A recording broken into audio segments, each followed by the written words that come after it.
Let's pray. Gracious God, bring us hope, and then allow us to bring hope to others in Jesus' name.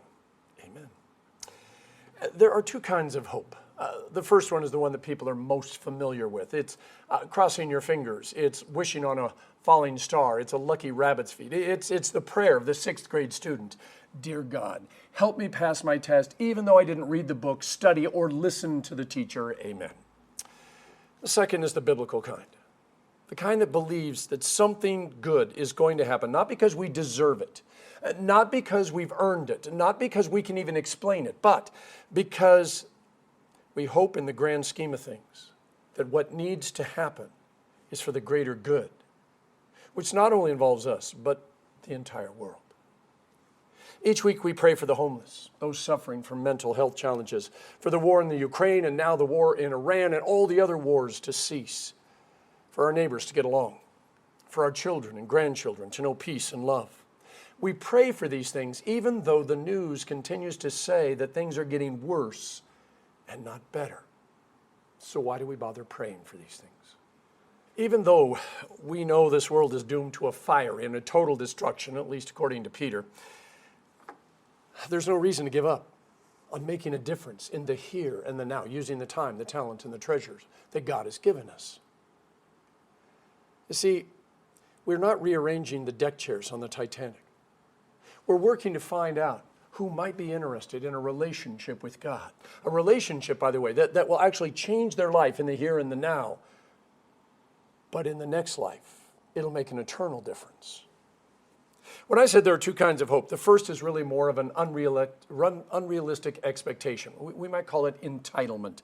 The second is grace, pure and simple. But only one of those, by the way, is actually going to help us. As we journey with the prophet Jeremiah through Lamentations, we see the entitlement of the nation of Israel. They'd heard God's word, at least the parts that they wanted to hear. And now they were waiting for God to do what he promised, even though they had no intention of doing what they were supposed to do. God had to give to them regardless. And as we listen to this conversation, we are given an opportunity to see both the justice and the grace and mercy of God come to be, despite the unfaithfulness of his people. Let me read a few of the opening words from Lamentations. How deserted lies the city once so full of people. How like a widow is she who once was great among the nations. She who was queen among the provinces has now become a slave. Bitterly she weeps at night. Tears are upon her cheeks. Among all her lovers there is none to comfort her.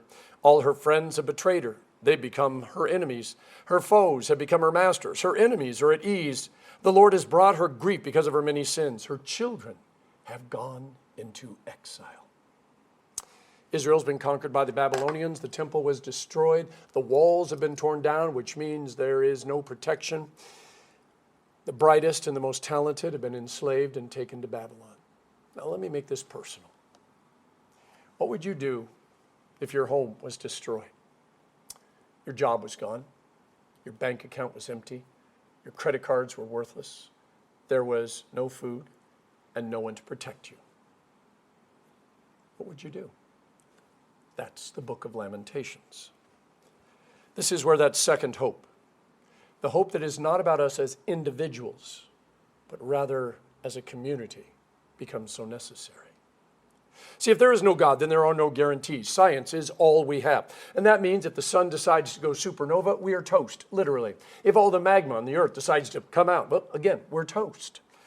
If an asteroid decides to hit us, if we wind up having weather events that push us back into the ice age or toast us, if an EMP destroys all technology, there is no hope. We are at the mercy of science, which, by the way, has no mercy.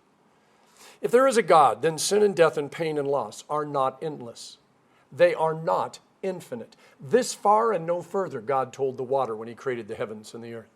This far and no further, God told Satan when Satan said, I'm going to go tempt Job. This far and no further, God says to us when we say, how can this be and how long is this going to go? What level of crazy would you assign to me if I went to New Orleans before Hurricane Katrina and bought all the homes that were for sale in the 9th Ward?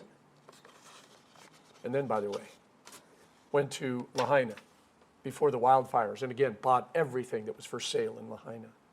Also, everything for sale in Palisades and Paradise and all the other places. that we're going to experience tragic, absolutely tragic disasters. And by the way, I didn't go in afterwards when I could basically steal them because people had no hope. No, I went in beforehand, and not only did I pay them what they were asking, I doubled it. And then I said, by the way, when all has come and gone, I'll restore it to you and give it back to you. What level of crazy? A few weeks ago, I mentioned Jeremiah 19, where he smashes this beautiful vase and says, this is what God's going to do to you unless you repent. And the people beat him up and threw him in jail. And then when they let him out, he kept prophesying. And this time he says, nope, you've done it. You're going to be conquered. Strangers, people who you don't understand their language, are going to come and conquer you. They're going to destroy everything and steal everything. He gave terrible names to the priests. He called the government leaders worthless. He was very clear that everything was going to be destroyed. Jeremiah makes it very clear. In fact, if you read it, he sounds like there is zero hope, which is why what he did next was very, very strange. He knows the Babylonians are coming to conquer and destroy everything. The church is a mess, as it always is, and the government worthless. No comment. The people, for the most, they're lost and they're oblivious. Jeremiah goes out and he buys a nice, big, beautiful field. What level of crazy do you assign to Jeremiah? Now, because of his Eeyore personality, you might think he's going to then get up and say, this is where you're going to bury me because you hate me so much. Or this is where all those evil priests are going to be buried. But no. I mean, lots of doom and gloom. I mean, after all, he's the weeping prophet. But instead, in an act of defiant hope, he buys the land. And he makes sure that everybody knows he's bought the land. And he makes sure, by the way, that it's going to have crops planted. You see, he declares there's going to be a future for God's people, even if he is not there to see it.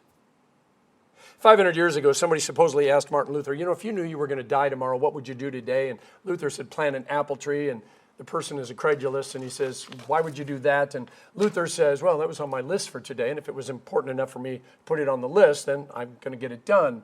And here's what he was saying. He's saying, there is a future. And whether I'm around to see it doesn't matter. If I plant an apple tree, someone gets to enjoy the fruit.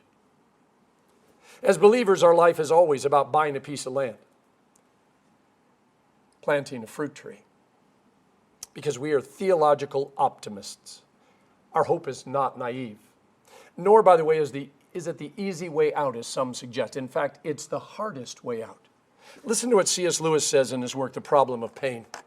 Love may cause pain to its object, but only on the supposition that the object needs alteration to become fully lovable. Let me read that again. Love may cause pain to its object, but only on the supposition that the object needs alteration to become fully lovable. If the possibility of any suffering or loss is excluded from our life, then, to be bluntly honest, life itself in its truest form is also excluded. If there is no bad, there can be no good. Something tastes good only because you know of something that doesn't taste good. While that may be subjective to your personal taste buds, good and evil is not subjective. It's purely a God thing. Now, God has allowed us the greatest amount of freedom to choose for or against him, for or against our community, for or against our family, for or against the world, for or even against ourselves.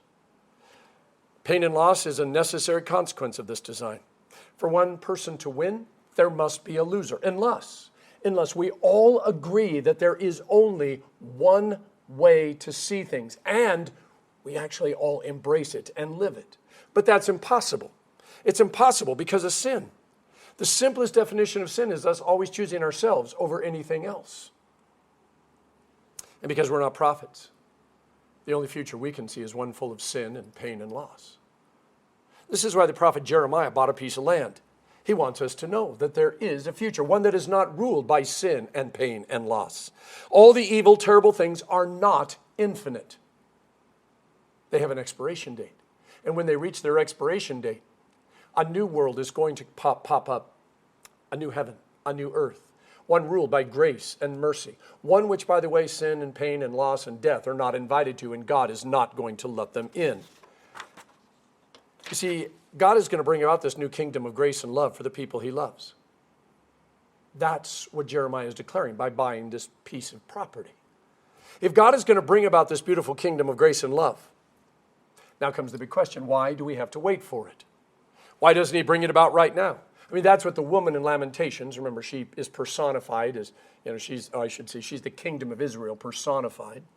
She wants to know this. Now, the answer is one that we may not like, but I think we understand it. We're not ready for it yet.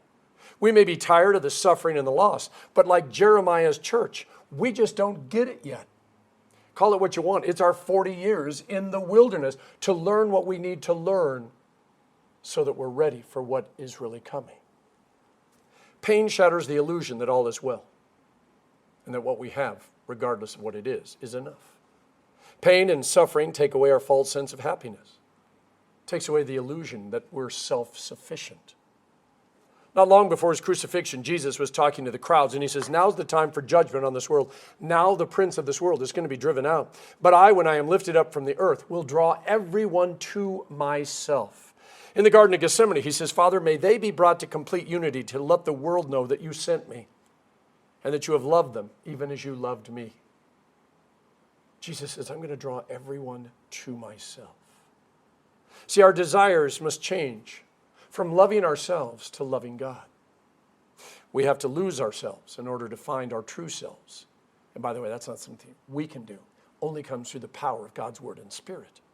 When pain is withdrawn, we tend to forget God. Pain does its greatest and best work on those whose hearts are willing to receive, to grow, to love in greater and more godly ways as they learn to surrender to God. Pain in and of itself is not completely evil. Now, it can certainly come from evil and work to separate us from God and his love and his mercy. But pain can also come from the hand of a loving God who wants the best for his creation. Remember what C.S. Lewis said? Pain sometimes is about making us lovable. And the only way to do that is to push us through until we see who we really are and what we really are. Pain serves a redemptive purpose in the lives of those who turn toward God, believing and hoping that the promise isn't going to come true because they have suffered enough, but because Jesus suffered enough. Not because they were good enough, but because Jesus was good enough. This redemption has to come through God. It can never come through us. There are verses of Lamentations that you know. You just didn't know that they were from Lamentations. If you have ever sung the song, Great is Thy Faithfulness, that is one of Jeremiah's greatest works, although somebody else had to put it to music. Chapter 3, I remember my affliction, my wandering, the bitterness and the gall. I well remember them, and my soul is downcast within me. Yet this I call to mind, and therefore I have hope. Because of the Lord's great love, we are not consumed, for his compassions never fail. They are new every morning. Great is your faithfulness. I say to myself, the Lord is my portion. Therefore, I will wait for him. Back to hope versus entitlement. St. Paul in our epistle lesson said, when a man works, his wages are not credited to him as a gift, but as an obligation. However, to the man who does not work, but trusts God who justifies the wicked, his faith is credited as righteousness. Jeremiah's church thought God owed them, and they were waiting for God to pay them for all their amazing work, having no understanding that the pain and loss, well, that was the payment for their sins. God is showing them just what their sins had earned. But they saw themselves in a very different light, which was really darkness. What a tragedy it is when you think you know more than God does. I don't deserve the taste of Cherry Garcia ice cream. I don't deserve a sunset at Coalina. I certainly don't deserve the hugs of my grandchildren or the handshakes of the people as they leave church. I don't deserve any of those things. But I am so thankful. And that's what makes them so special. It's why I treasure them so much. Because I recognize that I didn't earn them, that I'm not entitled to them. They are gifts of grace and mercy and love. I also don't deserve the sacrifice or the love of Jesus. And the glory of heaven is beyond anything that I can even imagine. I'm never going to be able to fully understand it until I step through those gates. And yet all of them are gifts of a God who I don't do enough for, who I fail on a regular basis, who I sin against. And yet, in a way that, again, doesn't make sense, he still loves me. Hope is a beautiful thing when you're on the receiving end. Hold on to it. Never, ever let it go. Plant a tree. Buy a field. Forgive someone. Love someone. Live. Make a bold statement in the way that you live. Remind yourself there is a future. And by God's grace, maybe your life will bring hope to someone else. In the name of the Father, and of the Son, and of the Holy Spirit. Amen.